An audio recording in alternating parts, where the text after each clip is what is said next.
Moi, plus tard, je dirai oui à tout. Je veux pas frustrer mon enfant. Cette phrase, je l'entends souvent. Et elle part d'une belle intention. Ne pas reproduire une éducation trop stricte, trop rigide, trop autoritaire.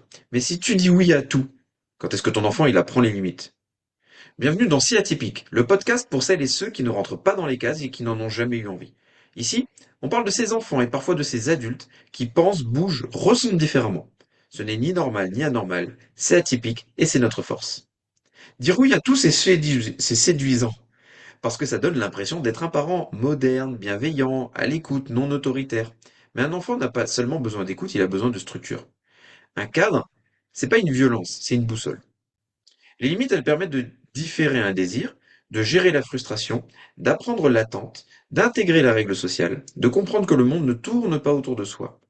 Un enfant qui entend parfois non, il apprend que ses émotions ne sont pas dangereuses, qu'il peut survivre à la frustration et que l'adulte est stable et solide. Et ça, c'est sécurisant. Un enfant sans limite peut sembler heureux, mais intérieurement, il peut être anxieux. Pourquoi? Parce que si l'adulte il ne pose pas la règle, c'est l'enfant qui doit la deviner. Et deviner les limites, c'est épuisant. Un cadre clair soulage le système nerveux. On l'a vu dans d'autres épisodes, hein. Un enfant qui déborde souvent, c'est parfois un enfant qui manque de repères. Chez les enfants TDAH, ayant un spectre autistique ou hypersensible, le besoin de cadre il est encore plus fort. Pourquoi? Parce que l'impulsivité, elle est plus élevée. La gestion émotionnelle est plus fragile. La perception sensorielle, elle est plus intense. Un oui permanent, ça peut amplifier le chaos interne. Alors que des règles constantes, prévisibles, cohérentes, ça va réduire l'anxiété. Le cadre, ça devient une sécurité. Dire non, ça veut pas dire être dur. Je vais vous donner 4 principes.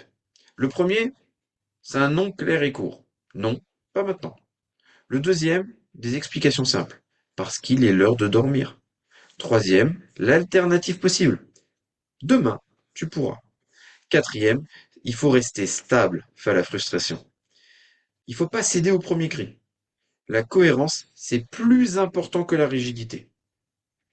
Alors attention, je dis pas qu'il faut dire non tout le temps. Un enfant, il a besoin d'exploration, d'autonomie et de liberté. Mais la liberté, elle existe à l'intérieur d'un cadre. C'est comme un terrain de jeu clôturé. On peut courir, sauter, crier, mais on traverse pas l'autoroute. Parce qu'un enfant sans limite, il n'est pas libre, il est perdu. Les limites ne brisent pas, finalement elles construisent.